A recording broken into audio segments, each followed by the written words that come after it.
Welcome to Soapbox Interview from Sat Media. I'm Matt Skeetsa, and today I'm here with Max Solomon. Max, welcome. Thank you, Matt. Thanks for having me. No problem.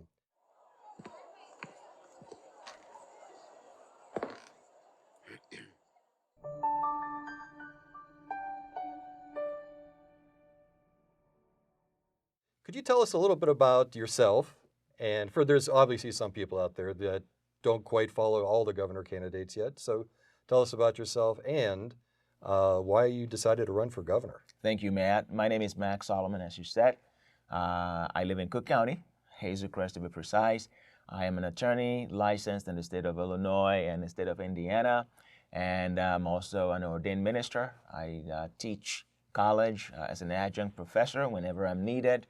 The reason I'm running for governor of the state of Illinois is because over the years, I've watched candidates and I've watched political parties try to solve the problem of our great state of Illinois. Right. However, on one end, the Democrats, all they want to do is raise taxes. We know that already. That's their proposed solution to all problems, to everything. Yeah. Let's just raise the taxes. Okay, we've got that, right? We're overtaxed. Everybody's fleeing Illinois, we know that. But on the other side, the Republicans, the GOP, which is my beloved party, we see candidates show up and say, hey, I'm going to cut taxes. And then they stop. Okay, you're going to cut taxes, and then what? That shows a lack of understanding of the problem. Well, I'm running for Illinois governor because I've identified the problems. Not only am I going to cut taxes, which should be basic, by the way. We're a party of lower taxes, small government, right? Freedom. That's basic. And I'm running for the basic things plus fixing pension. So my reason for running is to fix Illinois' problem, which I've identified as the pension problem. We fix pension, we fix Illinois. Rolling right into the pensions, I think there was a time when the total pension fund was in debt roughly $144 billion. And it dropped down to about 136. I'm not sure where it stands right now. So that unfunded portion is critically, it's on life support. Not even that, really. So what do we do about that? And not only is it not on life support, we're on the way to the graveyard if we don't fix pension. Now, you talk about funding that's available for pension. Here is the bigger one, the unfunded. You mentioned it. Right. We owe, and depending on whose data you're looking at, Moody's have us at about $500 billion in debt to pension. And the state would tell you, oh no, it's about 180, 300. But whichever way you look at it, we owe. Well, the media is even lower than that, obviously, yes, I grabbed their number. Absolutely. But it's almost $500 billion, according to Moody's, which is what I choose to go with. But how did we get there, right? How did we get there? We know the problem. In 1970, when we did the Constitution, the current Constitution, we knew that pension was going to be a problem. But the size of government at the time was very small. And what's pension? The big five, right? Oh, we're going to promise pension. We're going to pay you pension after you are retired, right? And defined benefit is what we go in Illinois. That means the government is going to guarantee a specific amount of money when you retire. Well, it's not working anymore. We owe in every year. We're hiring. Government is growing bigger and bigger and bigger, right? We call it the big five. We have the teachers, we have the judges, right? We have the state employees, we have these SEIU, which is state employee, and when we have the SERS, universities and colleges, right? And do we have one more there? Is that five? I think it was 1, 2, yeah. Right. So it's getting bigger. We're owing more. And we're not funding what we owe, meaning we're not paying what we owe. Here's the bigger part. Our Constitution, specifically Article 13, Section 5, it has a language in there. It says, pension are a matter, I'm going to paraphrase, I'm not going to quote the language itself. Pension are a matter of contract. If you hire people, you can't diminish, and here's the specific language that's in the Constitution, cannot be impaired or diminished.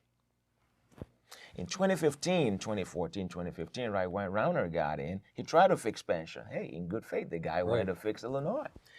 However, they went to court. And the Supreme Court in 2015 said, hey, we've interpreted the language in the Constitution. You're not going to fix pension in any other way. You're not going to diminish it. You're not going to impair it. So that means you can't fix pension by all the other methods that most politicians promise you, including Republican Party candidates. As a matter of fact, Matt, I'm the only candidate running on fixing pension. And here's what we need. We need to amend Article 13, Section 5. It was done in Arizona. It was done in, I think it was Rhode Island. We need to fix that language.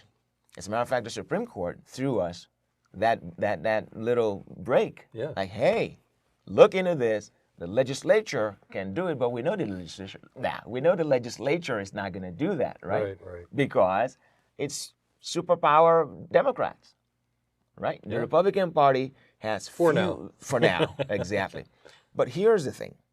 We need to change that language in the Constitution for Illinois to get back on the track to a healthy fiscal climate for the state of Illinois. That's why I'm running. Very good. Parental notification ends for teens seeking abortions. This is another one of Pritzker's lovely little things that he signed, which was in December of 2021. So he's allowing children, 15, to bypass their parents' knowledge of seeking an abortion and go and do it. Where's the issue with that? You know, I'm a fiscal, social, cultural conservative. I'm a Christian man. And I identify myself as a conservative, as a Christian first, conservative, Republican. And here's the issue with that.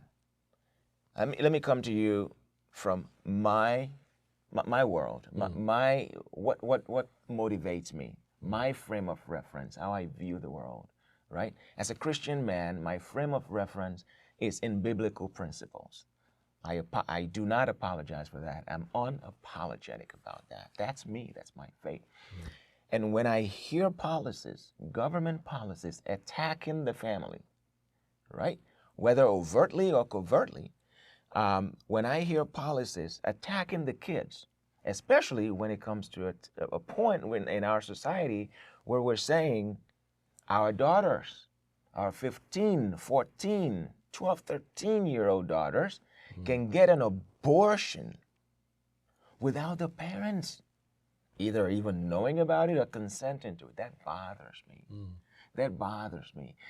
Matt, I used to say that evil used to hide in subliminal messages. You know, you watch Nickelodeon. Back in the 90s, you watch Nickelodeon and all those kids, TV shows. Sure. And only we, the adults, can catch some of the things that they were hiding in there back then, and of course, I'm pro-traditional family.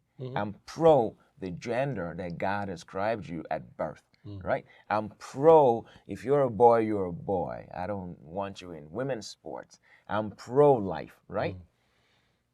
It used to be that messages that are anti-family and anti-traditional family and anti-life were hidden in subliminal messages. Not anymore. They're coming out. They're attacking the kids. They're in their schools. They're in their libraries. They're in their bedrooms. They're everywhere. Back to the notification of abortion or none thereof, I am strongly against it, and I don't know what other words I can use to describe my rejection of that idea. So why and what am I going to do as governor? If I can, and I'm going to have to call the Attorney General to make sure that I'm not overstepping my powers here, what am I going to do? I am going to ban that with an executive order if I can. And if I can't, which I pray I can, if I can't, everybody in the state of Illinois is going to know that they have a governor that's not going to stand for our kids getting an abortion at all, much less not informing the parents. Right? I am anti-abortion, and I'm going to say this. Most conservatives, believe that life begins at conception. I don't.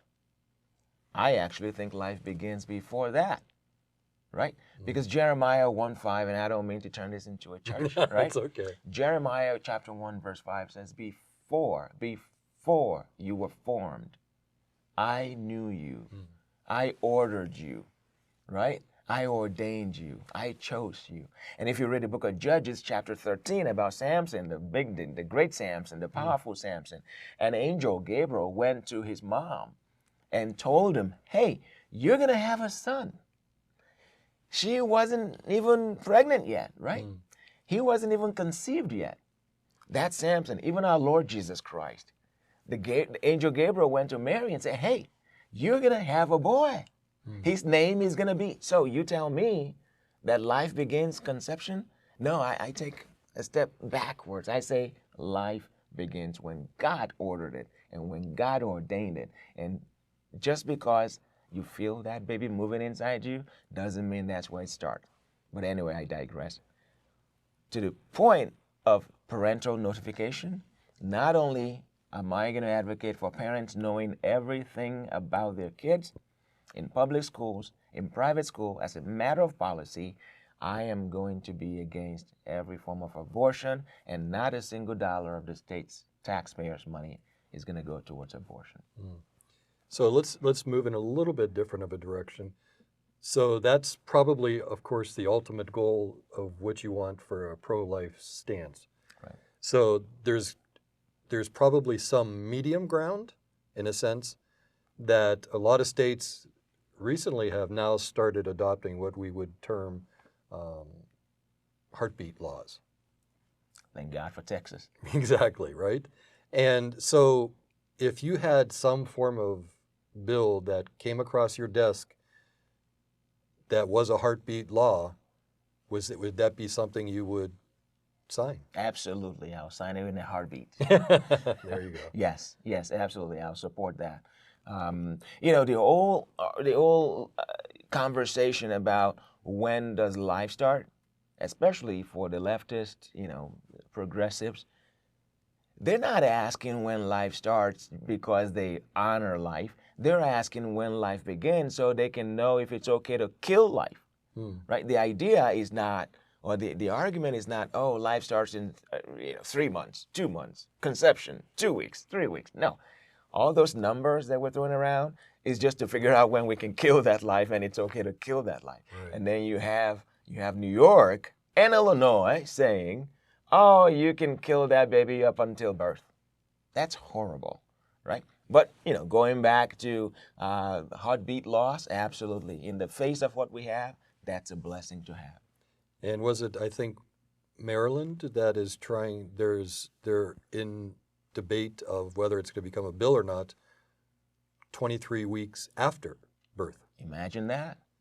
Yeah. 23 weeks is a viable baby, I think. It is, yeah. I mean, it's been proven. It is right? a baby. That's almost half. As a matter of fact, the day is a baby. Exactly. Let's move on a little bit to changing gears to election integrity. Oh, yeah.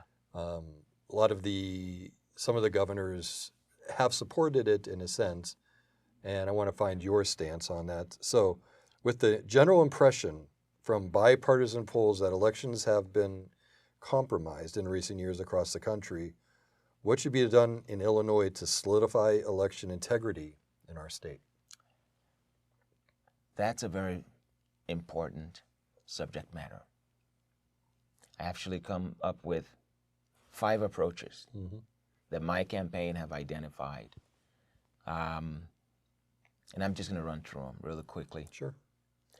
Election integrity is the very, very backbone of our political system. It has to promise and have integrity for the system to work.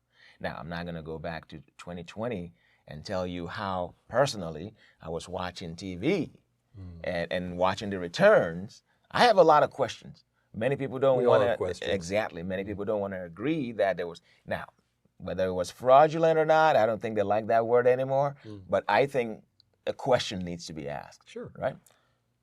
But here's where we are in Illinois. We have the Dominion machine, the questionable dominion machine. We have to be able to audit election results. We have to, right? We have to. That's a given. That's one prong. Recently, I found out, and I didn't know this, and it was from the clerk, a lady. I think her name. I'm gonna check her name again. She's running. She's a candidate right now in Will County. I remember her face. I remember meeting her, and then she's running for. I think she's running for the clerk. And then we were talking about election integrity, and then she said, "Max, did you know that an Illinois voter can register to vote in one county, and the other county doesn't know that they're registered to vote, and they can register in another county?" I didn't know that. What she was telling me was that there's no database, a state database, where a voter can be identified and checked across the 102 counties in the state of Illinois to make sure or to know whether they are or not registered to vote. And I said, wow, I didn't know that. So you could be registered in Cook County and vote in Cook County and run down to Sangamon County and vote. And as long as you can travel across the state, you can vote as many times as you want. I didn't know that. So I adopted that immediately in the days that followed, and that's number two. Under a Solomon administration, we are going to advocate for a centralized database that is not compromised, where someone living in Sangamon County can be found to be registered to vote in Cook County. That way we know where the voters are. That's two. Three, we've got to purge our voter data rolls of dead people. There's a lot of dead people, and I practice in election law. I personally have seen 100, not seen.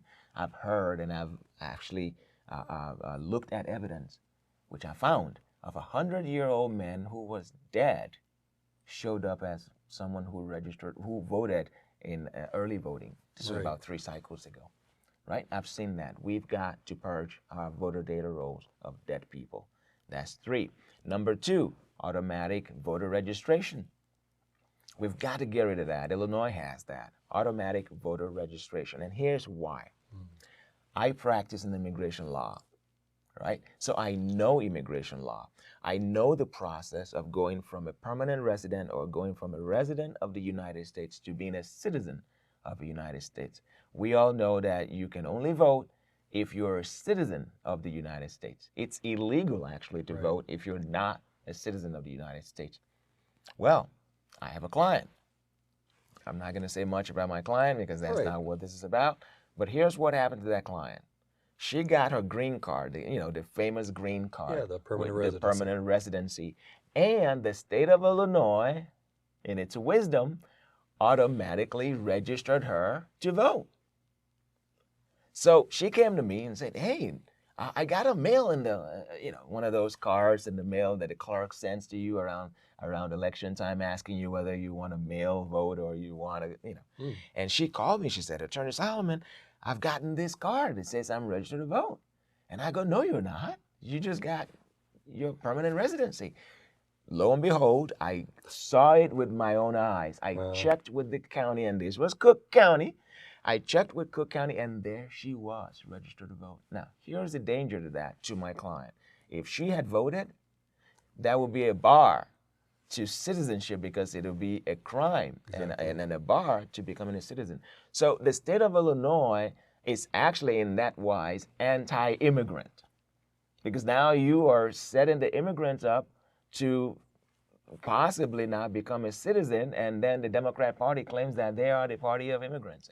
Anyway, that's 4. We've got to make sure that only citizens of the United States can register to vote. That's the law. Right. We have to make sure under Solomon administration, we will make sure that automatic voter registration is scrubbed. It'll actually be, you have to come in and register to vote. It won't be an opt-out, automatic in, opt-out. It'll be automatic opt-out, then come in. You see what I'm saying? Right. That's number 4. And finally, for voter integrity, we've got, and I say we, this is a party issue. The Republican Party, my beloved party, has given up on a lot of counties and a lot of seats. For example, Cook County. There are 118 state reps in the state of Illinois in Springfield and 59 senators. and many other local, offices. I got tired of going to vote, and then you see the Democrats always on the ballot, and then you go down and you see the Republican Party, no candidate. That's a failure on our part, and I've been talking about that to party leaders.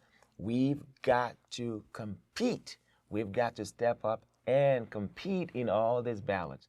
All 118 representatives and all 59 state senators have to be competed against or contested by the Republican Party, regardless of whether we think we can win it or not. Because people are tired of the same old liberal Democrat. As a matter of fact, they don't have to vote, because when the Democrats run their candidates and there's no other candidate, they automatically win. Right. So that's one of the things that I'm going to be focusing on as governor. I'm going to be helping other candidates get on the ballot. I'm going to be endorsing and actually helping other candidates to run. We're going to be working with precinct committee men. We're going to be working with township committee men. We're going to be looking for election judges. We're going to be looking for volunteers. I'm going to be that governor that's out there on the street, walking door to door with candidates so that we can run candidates for political offices. If we can do all that, and on top of that, be able to audit results, I think we'll be on a path to election integrity and election reliability as far as the results are concerned in the state of Illinois. So when we look at the election itself, you brought up the Dominion machines, or whoever machine they're responsible for it, and then you have the paper ballot. Right. So as far in your mind, which one, or maybe one of them, is the way we should go, or should we stick to this hybrid system of using both? How should Illinois handle that moving forward? Good question. So part of what I've done personally, for Cook County, I'm an election judge and also an equipment manager. For a long time, I've been hands-on. I fix election machines. They train you when you become an election judge or equipment manager.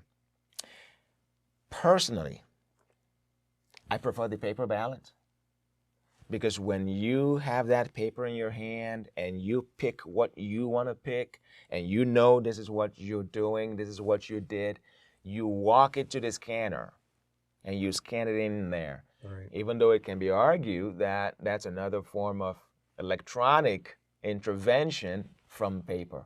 So you have the paper and you have the touch screen, right? But the paper also has to be scanned. At which point it turns into some kind of electronic accountability, right? I am hoping and praying for a hybrid is what I would go for, because not everybody is comfortable with the screens, and not everybody is comfortable with paper, right? Technology has advanced, many, especially if we're trying to get these kids to vote. They're not going to go in there and start looking for paper, and they get bored easily, and they're the generation of games and screens, and so we want to make sure we have that. But it comes down to integrity. Either it's paper to be scanned or touch screen to be picked. Ultimately, how can we ensure that it's safe, it's secure, and we have the actual number of vote counted? It comes back to integrity. So I guess to answer that question more specifically, I would do a hybrid. I would encourage hybrid, but I would emphasize safety, security, and integrity. Very good. If you look at the corporate world, right, most corporations, businesses, annually, possibly, they have to audit their books. So they have to show that to the government, that everything that they've reported is accurate and fair.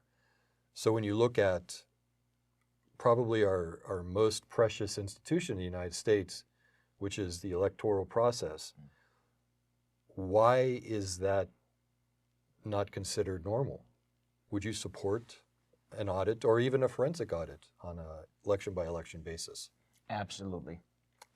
Look, Matt, I grew up in a country where I grew up under a dictatorship. Military dictatorship, Nigeria. I was born there. My teenage years were in Nigeria, Lagos. I never voted.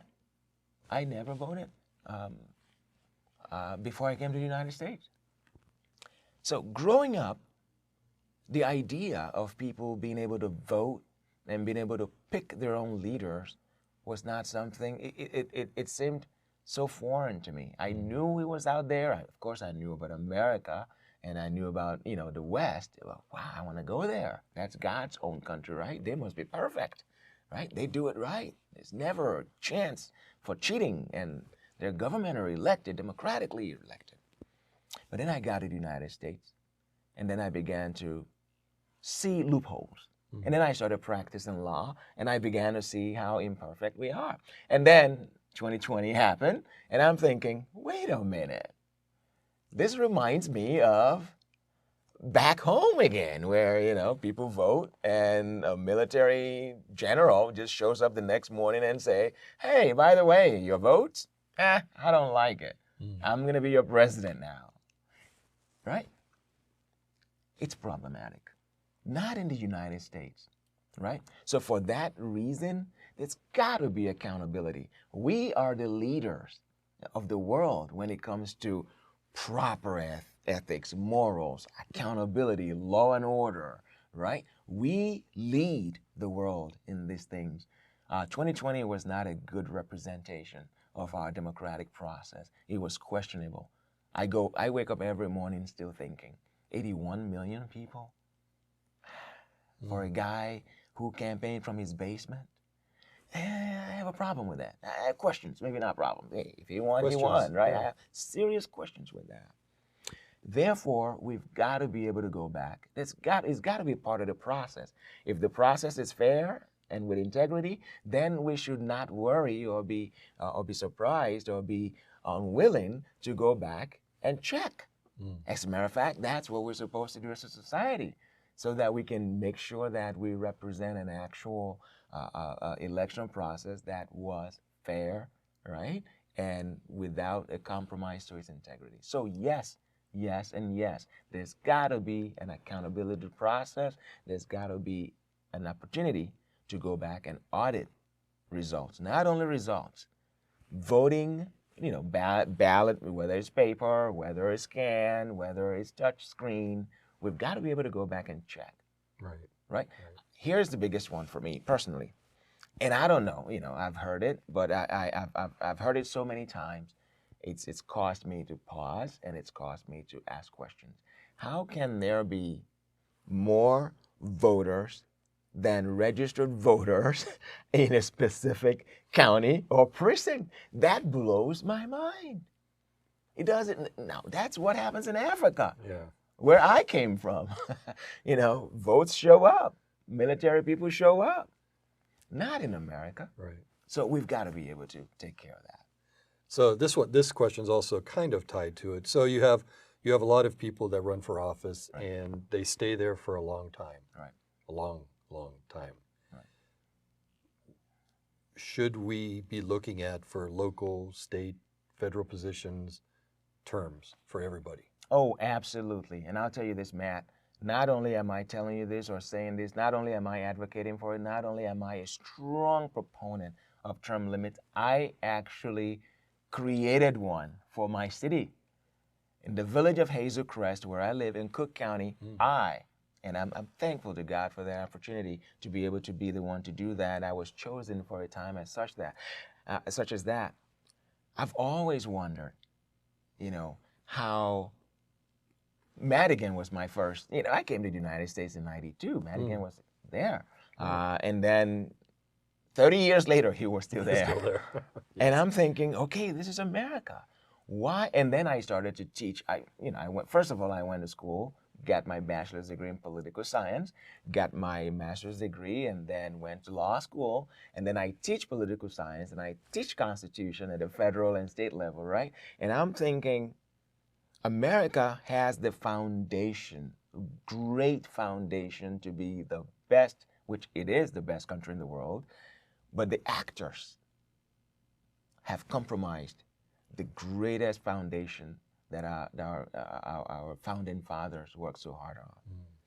I actually went and initiated, sponsored, advocated for a referendum in the village of Hazel Crest to impose term limits on all elected officials. Guess what, Matt? It passed almost 70% to 30. I am willing to do that at the state level too. I can't wait to be governor because I will be the governor shouting it out, singing it out, dancing it out, bringing it out to the voters. You've got to hold us accountable. I don't care how good you are, politician or servant, public servant. You don't need to be there for 30 years. You don't need to be there for 20 years. You know what You know what happens when that happens? It creates room for corruption. It creates room for complacency. It creates room for invincibility. It creates for people who are aspiring to serve their community, it creates this hopelessness. Oh, we're not going to win anyway because this machine is going to crush us. We see that happening. So yes, I say all that to say yes, yes, and yes to term limits at every level, local, state, federal. Let's change gear. Energy in Illinois.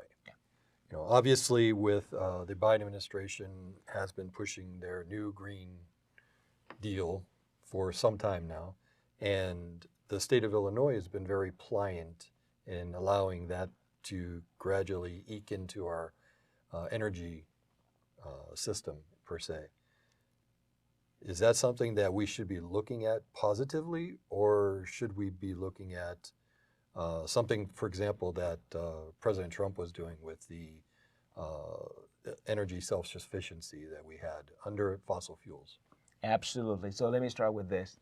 President Trump, his policies, the best policies that I have personally ever had an opportunity to look into.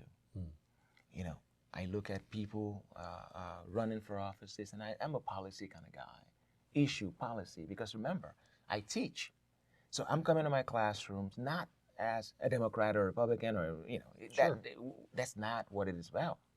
Let's look at policies. Let's look at how these policies are affecting your individual life. Let's go to energy. We've got to be able to be self-sustaining. It's a no-brainer. Now, here's the thing about renewables, and I've taken time to study it. I've taught it as this chapter in our textbook that we use at my college for political science that touches on energy. Here's the thing. The first thing you're going to learn about these renewables is that many studies have shown this, that at this time, what we would be investing into these renewables, into this Biden idea of the world of energy, what we would be investing into it would be a lot more than what we're going to be getting out of it. So as a cost-benefit, analysis, we lose right there. We're investing more than we're getting out of it. But the world wants to paint it, and the Biden administration wants to paint this world of, oh, by 2020, we should all be kumbaya, free of these fossil fuels, and the world is green. No, right?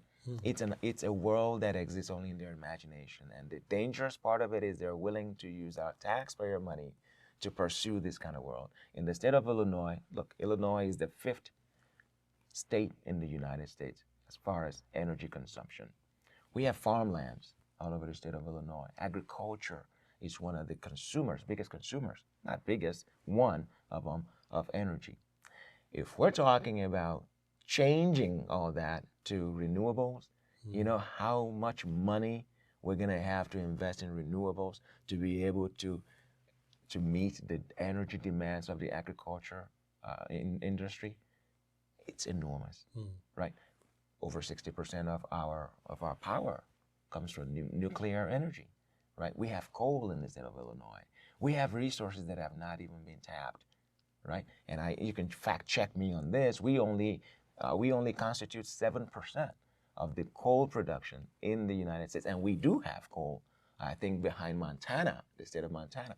So I say all that to say, I'm going to be the governor that's going to invest research in what we already have, our natural resources, including fossil, right? Before using taxpayers' money. Now, if Biden or whoever president, Democrat or leftist president or progressive president that becomes president wants to fund and use, the federal money, it's not going to be unmandated, right? It's not going to be an unmandated, unfunded mandate, right? It's going to be, and by the way, I can use that money for something else. So to answer your question, I don't think we should be spending money or romancing that idea that we're going to change the whole world to renewables only. We're going to be spending more than we can ever get out of it. And studies have proven that. I think it also speaks volumes when you look around the world and you see countries, even in Europe and especially China, that have nearly abandoned green energy and is investing heavily in fossil fuel, coal production, natural gas energy production. So why would Illinois or the United States follow a different path? Right. It's amazing. Right. Switching gears again. All right. So the losses in Illinois, the amount of people, with the massive amounts of population running from Illinois this past, well, actually it's 8 years now, the number of corporations and manufacturing fleeing, to more business-friendly environments, what would you do as governor to counter that trend? We have to first identify why. Why are people and businesses moving out of Illinois? By the way, we just lost a congressional seat this last census. Right. Why? I've knocked on thousands of doors trying to run for public office. I've probably had this conversation several times. Doors open, and what are you going to do for us? And the first thing out of the mouth, man, these taxes. Yeah. Right? Property taxes are killing us in Illinois. Some say we're number 2 in the United States behind New Jersey. I say we're number 1. It's up there. Property taxes, very high. One of the highest, first highest or second highest in the United States. Add that to regulations, business regulations, all kinds of regulations in all private sectors, right?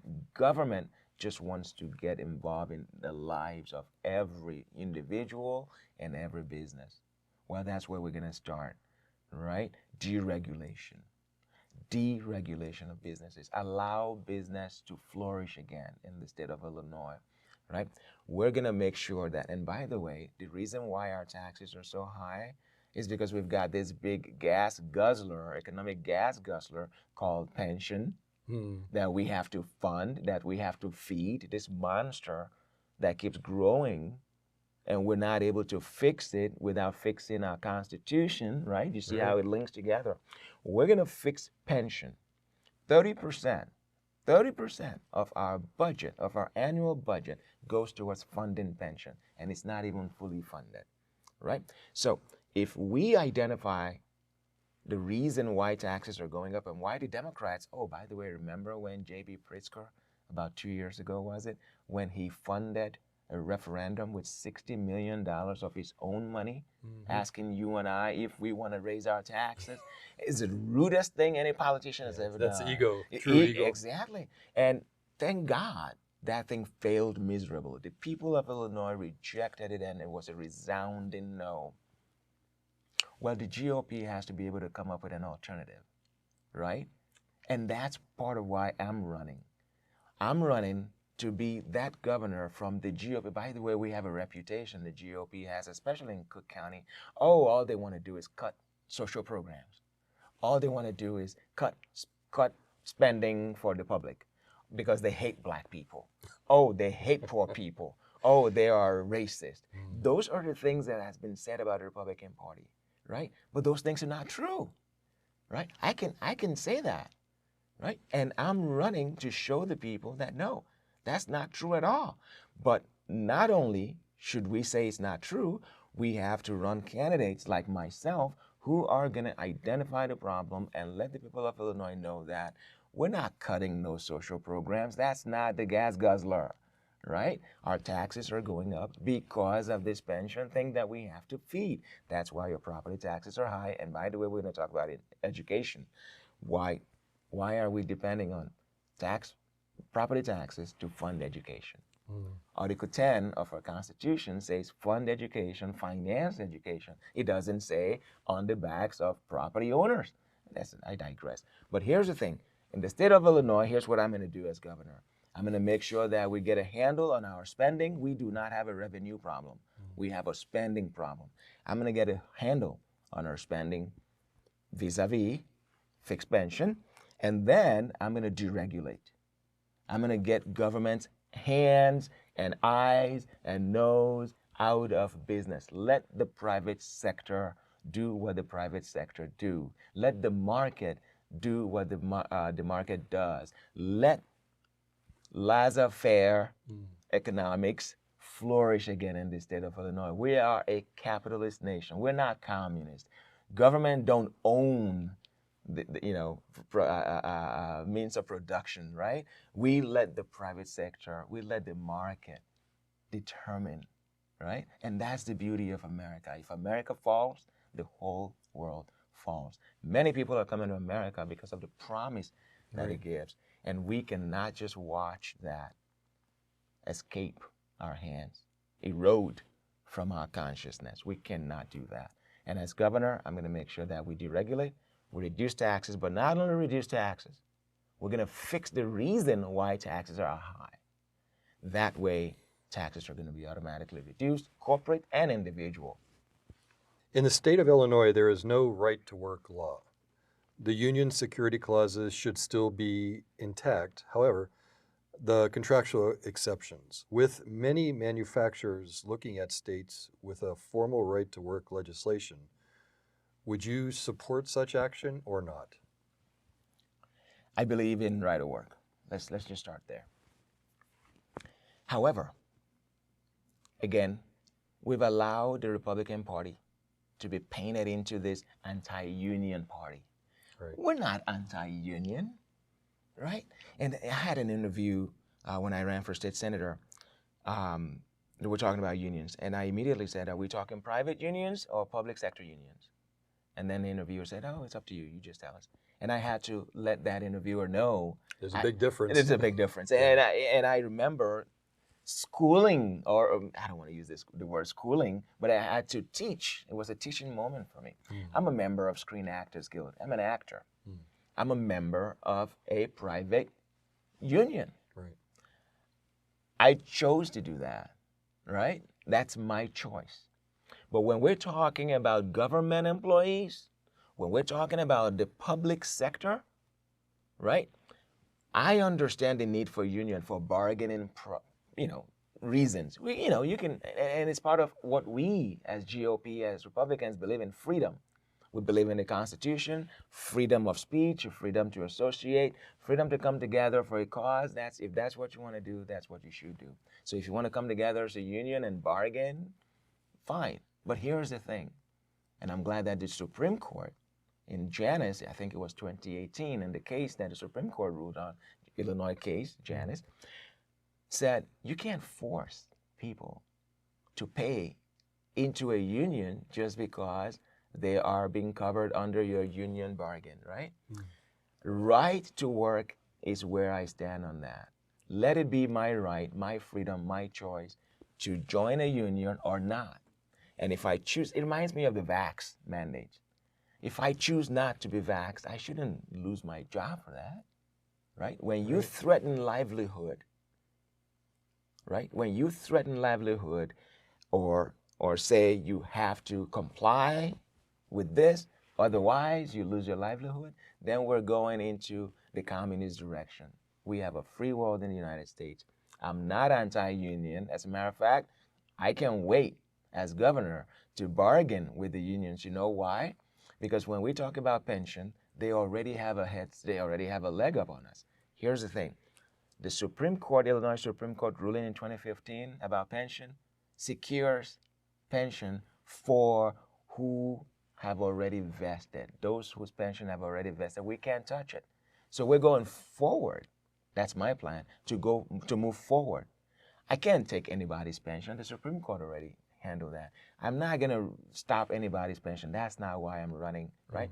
But unions are going to make sure they let me know that. They're going to be there. I can't wait to engage the union. We're not bargaining a already vested pension. No, you already got that. We're going to pay. I believe in paying what you owe. I believe in that. We're going to pay what we owe. But moving forward, we're going to have to amend pension. We're going to have to amend the Constitution. So I say all that to say I'm not anti-union. I don't have a problem with union. But here's what I don't want union to do. I don't want union to force anybody to have to join the union in order for them to be able to work for the public sector. That's the problem that I have. Right. And I think that's the sentiment that the Republican Party needs to put out there and let the union members know. Because right now, unions think the Republican Party are anti-union, union busting. No, we're not. We're just fiscally responsible people, and we want to make sure that everybody's got an opportunity to flourish, to work hard in their trade without encumbrance from government or union.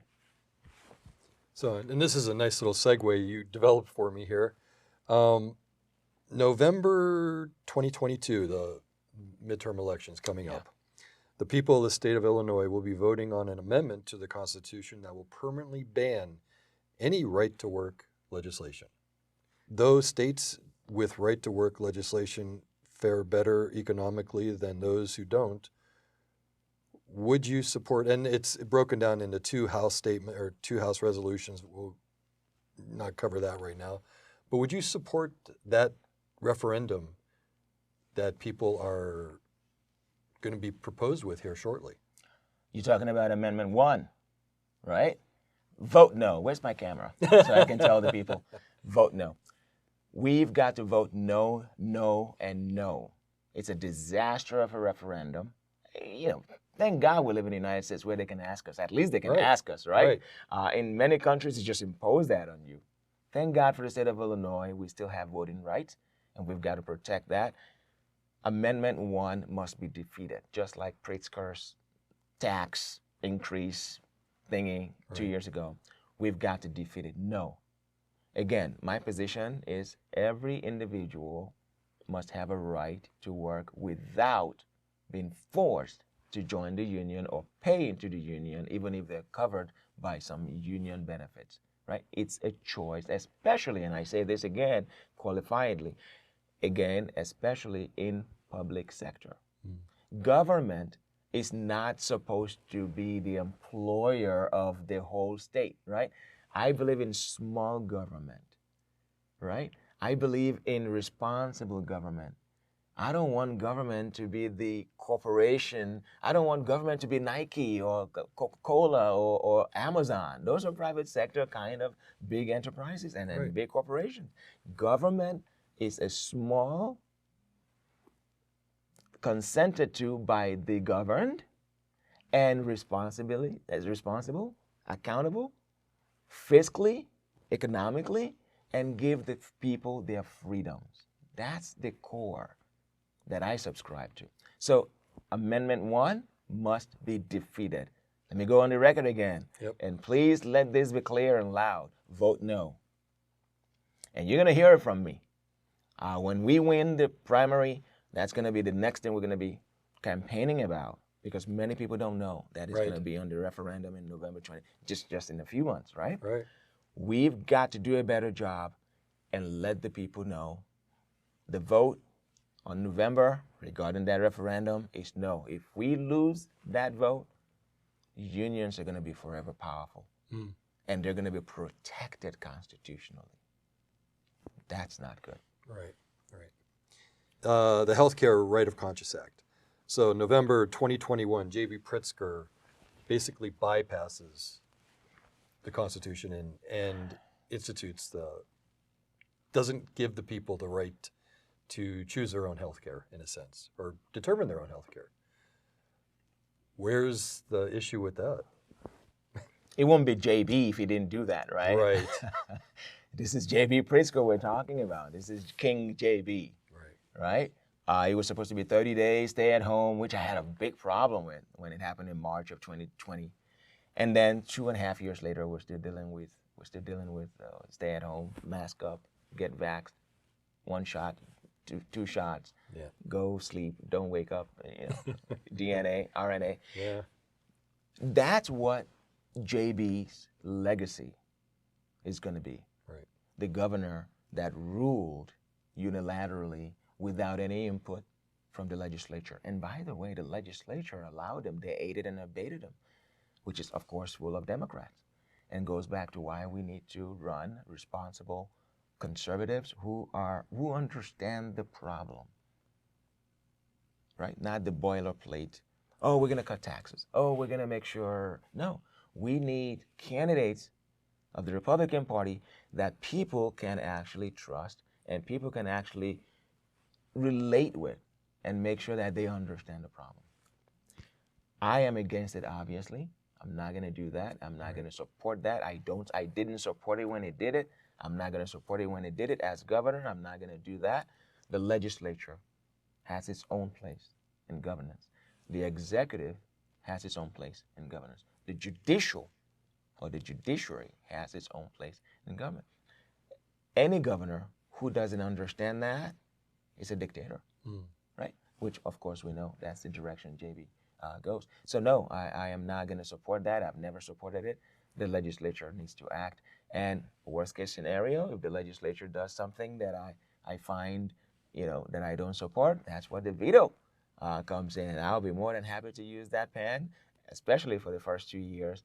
But here is the secret to my administration. I'm going to be that governor.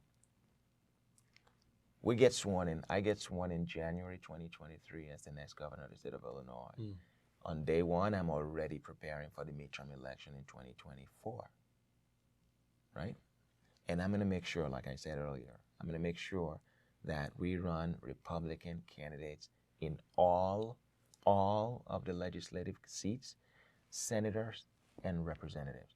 And my goal will be to bring a balance back to Springfield where the Democrats are now the supermajority. And we're going to do it, God help us. We're going to knock on doors. We're going to go door to door. We're going to run candidates, and we're going to support candidates. We're going to go into the immigration. Yeah, obviously there's some issues in Illinois regarding immigration and its sanctuary status as well. With the amount of human trafficking, drug smuggling, and other issues on the southern border, Illinois passes the Illinois Way Forward Act, restricting how law enforcement works with the police department, or with ICE. ICE, thank you. Also, the act closes all detention centers in Illinois. As governor, how do you go around that issue, which is that act that he passed?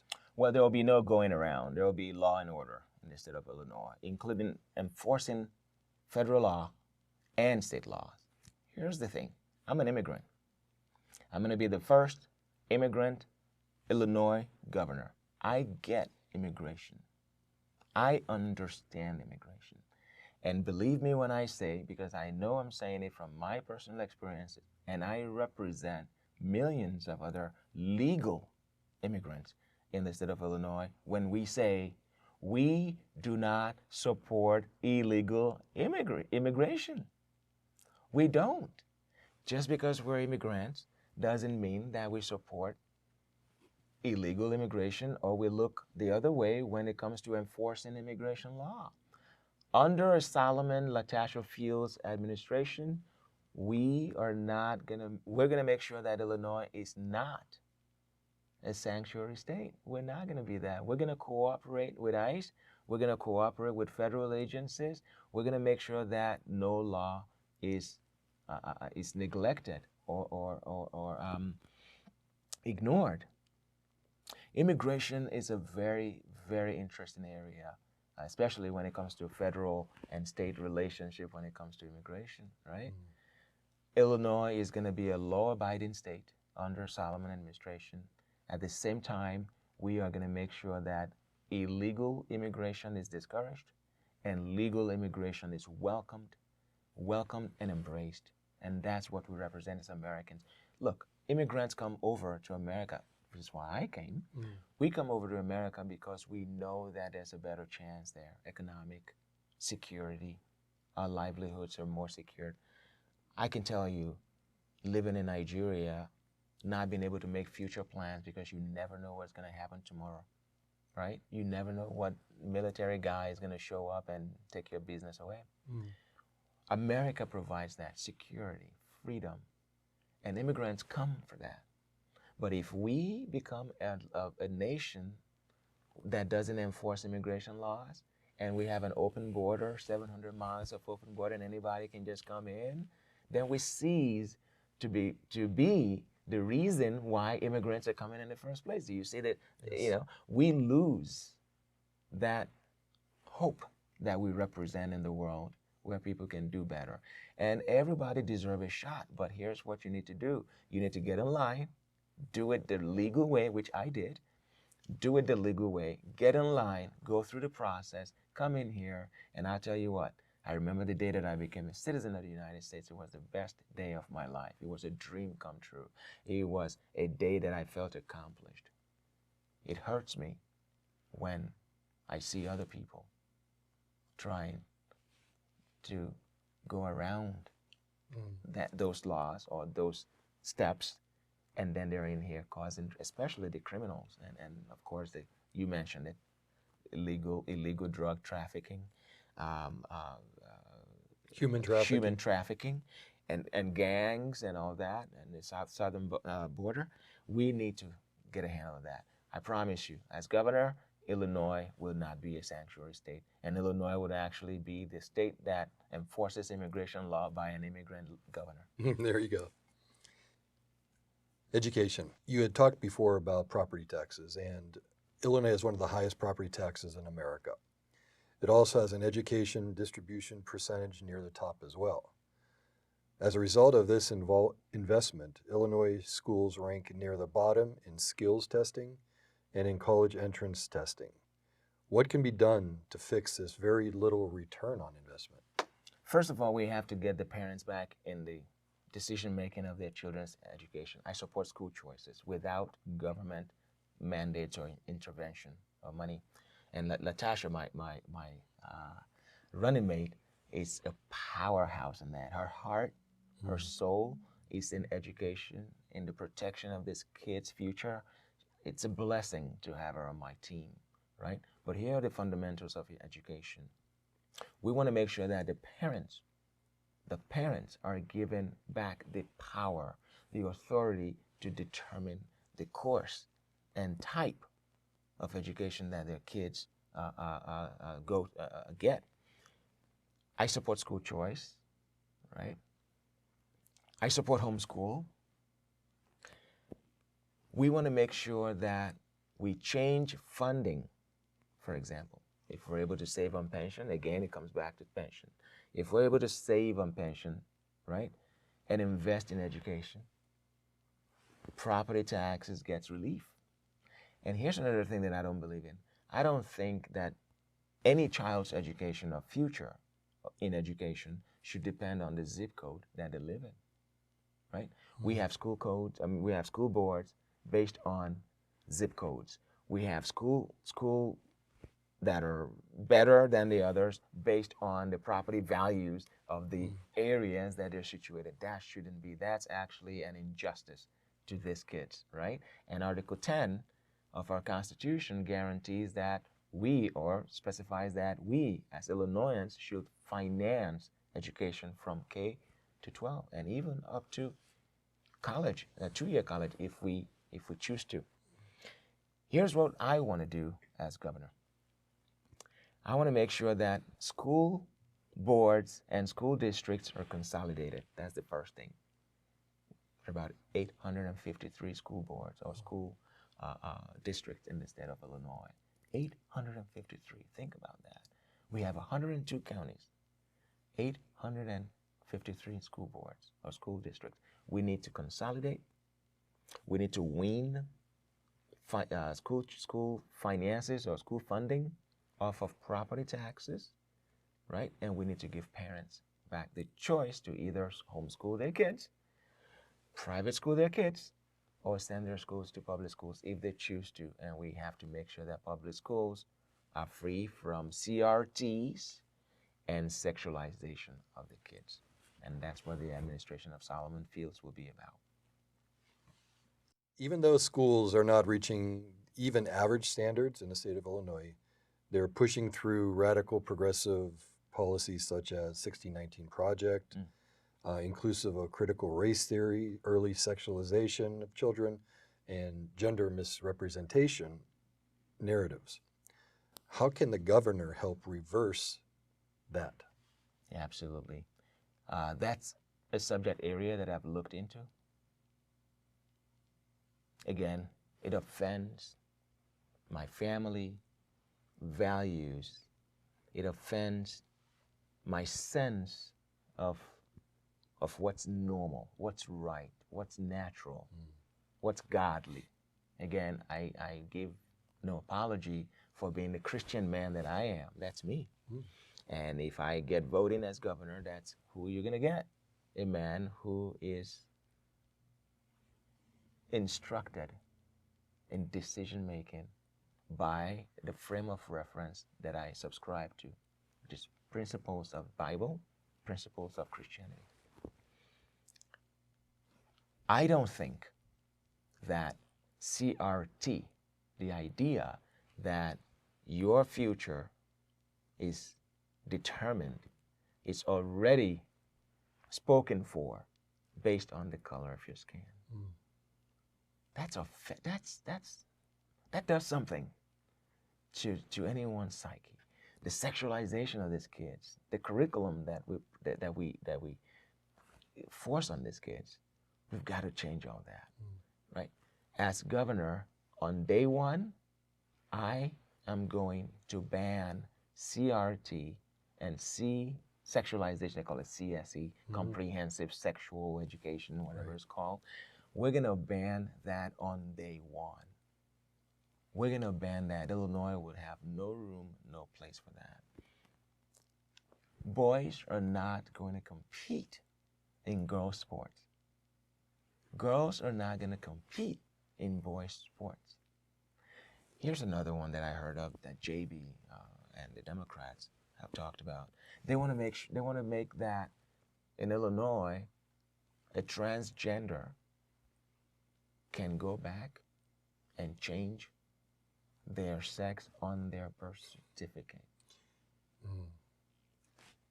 It's not going to happen under a Solomon administration. It's not going to happen. It's horrible what they're doing to these kids and what they're telling these kids they can do. That's very passionate to me. I get really passionate when I discuss those areas of legislation that we've been forced into. You ask what I'm going to do as governor. I'm going to make sure I stand against it. I'm going to make sure I do what I can by executive order. If the Attorney General says it's okay, I don't want to break laws. And by the way, I don't want to rule, or I don't want to be the governor that uses executive orders to legislate. I don't want to do that. But when it comes to protecting those kids, protecting the sanctity of life, the integrity of the future of our generations, I'm going to be very passionate about that. And I'm going to do everything I can to make sure that everybody knows where I stand. I'm against it. I will oppose it in every way, shape, and form that I can. The last topic that we're going to touch on today is the violence in Chicago. With the continued violence in the south side of Chicago and Cook County as well, hitting all-time records. You think, was it over last year, there was 1,000 murders. What would you do as governor to help stop the violence and terror the families are experiencing? That's a very, very comprehensive subject matter. But here's what we do. We focus on punishment as a means of preventing crime, right? I agree with that. We got to be able to punish crime. So we have to enforce the law again, right? I'm pro-police. Again, it comes standard. As a conservative man that I am, I'm pro-law enforcement. But here's where we went wrong. In 2020, right back when the whole nation was about to go in flames, we saw a culture of crime and criminality being elevated and law enforcement and police being subjugated. That's why crime increased. Now, we're not going to pretend as if, crime just, we have no idea what happened, and this criminals just started to multiply. No, you allowed it, Lori Lightfoot. You allowed it, Democrats. You allowed it, BLM. You almost burned our country down in 2020. We saw footages of criminality, business has been destroyed, people being killed. And what were police told to do? Back off. Ignore. Ignore. It was the most amazing time in America. It was the most scariest time, the Right. scariest time in America. We're going to make sure we make law enforcement relevant again. We're going to support law enforcement. Oh, by the way, did you know that only 4% of our budget goes towards public safety? I wouldn't be surprised. 4%. 30% pension, 28% education, 29% healthcare, 4% safety, security, public safety. That tells you something. That's one of the main purposes of the state. Thank you. And that's where I was going. You caught that, man. The main purpose of this state is to secure its citizens' health, personal safety, and freedom, right? But no, we're spending only 4% on that. As a matter of fact, instead of fund it, we started hearing things like defund. No, as a matter of fact, turn the 4% to 1%. Or less. Or less. So we're not gonna pretend that we don't know the problem or we don't know where it came from. Just fix where it came from. So we're gonna be the administration going back to fixing where it came from. We're not gonna have lawlessness on the street. Remember when President Trump offered to help? Yes. And he wrote that beautiful letter to Lori Lightfoot. And remember what Lightfoot said? We can say that on air, right? Shocking. Things were happening in 2020 that it is only by the grace of God that we're still standing as a nation. It was unbelievable. The President of the United States wanted to help Chicago. The mayor of Chicago said what she said. Yeah. We're not going to stand for that. We're going to fund police. We're going to make sure that law enforcement gets the equipment that they need and all the help and resources that they need to fight crime. We're going to make judges rule again. We're going to make prosecutors vis-a-vis, what's her name? In Cook County. Fox. Yeah. We're going to make sure that prosecutors prosecute again. We're going to make sure that the kids are nurtured in an environment that teaches them that law enforcement is an authority to be obeyed, to be reckoned with, and criminality is something to run away from. We've got to raise our kids again, and we have to empower the family. I can go on law enforcement and safety and criminality. I could go on that, but there are many prongs. Here's what I'm going to say finally. Remember I told you we focus on punishment. But when we talk about criminality and law enforcement, we've got to go back, right? I want to go back to that 2-year-old, 3-year-old, 4-year-old, and I'm walking with this kid to the point where that kid becomes a criminal. What happened there? What are we missing? We have to go back to family, right? Right. We have to make sure that school are responsible again. We have to bring faith back. We have to bring God back into the schools. We have to let these kids know that there's accountability, there's responsibility, right?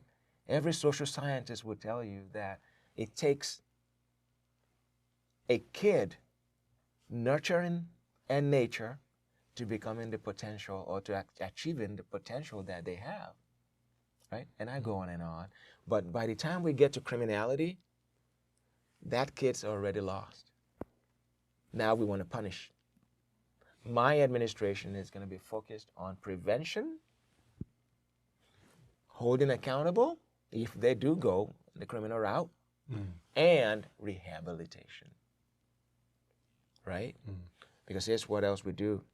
We punish crime, and then people serve their time or whatever it is they did, and then they have to pay for it for the rest of their lives. We've got to look into that too. That's one of the major causes of people repeating the criminal cycle. But I can go on and on and on. Sure. But let's focus on law enforcement, right? Because that's what the state provides, law enforcement. We're going to enforce the law. We're going to make sure that law enforcement is elevated over criminality and not the other way around. So when you look at the safety of the citizens of the people of Illinois, obviously Illinois is falling short, but yet you look at, for example, the strides they've made on basically taking away gun rights Yes. from its citizens. And we have in this state the FOID card, obviously. What is your take on the FOID card and the lack of promotion of safety for its citizens for Illinois? Right. Here's one of the first things I usually say about myself. I raised my right hand and I swore an oath when I became a citizen of this great United States to support the Constitution, to uphold the Constitution, and the form of government of the United States. The last I read, Matt, the Second Amendment was part of that Constitution. Sure is. I support and love and embrace the Constitution of the United States, including the Second Amendment. I'm a constitutional carry guy, right? I believe that every other laws that are, all these, especially in Cook County, especially in the state of Illinois, they are actually anti-Second Amendment, right? So we're going to get rid of the FOID card. I didn't see anywhere in the Constitution, of course. Shall not be infringed. Shall not be, exactly, right? FOID card is another form of regulation, right? Oh, you have to, and by the way, I'm a gun owner, and I talk to gun shops. I have friends who, and that business is going through hell from the regulation. They are regulated to death. Yes. Right? We're going to change all that. My administration is going to make Illinois, is going to make sure that Illinois is gun friendly and Second Amendment friendly again, right? It's not the bad guys that are using these guns. No. As a matter of fact, I believe strongly that the best way to stop a bad guy with a gun is to have a good guy with a gun. I Yes. believe that strongly. Remember that video in the church? I think it was 2 years ago, the gentleman from Texas, where the gentleman, the guy, the culprit came in to shoot people in the church, and the moment he drew his gun, started to fire at the innocent worshipers, there was a gentleman that happened to have his own gun and took him out. Mm-hmm. If we didn't have that good guy with a gun, that bad guy would have probably slaughtered everybody in the church. So, it's common sense. Look, Illinois has one of the strictest gun laws, right? But look at our crime rate. Very high. Yeah.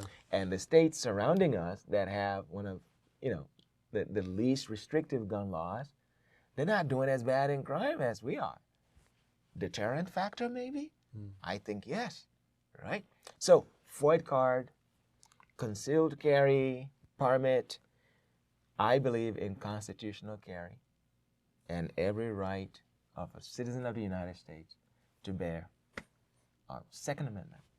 That's where I stand on it, and that's the direction I'm going to lead Illinois. Very good. Thank you again for joining us today, Max. It's been a true pleasure having you here, and Thank you, very Matt. good luck with your campaign and your march towards Springfield. Thank you, Matt. Thank you very much for having me. God bless you. Thank you.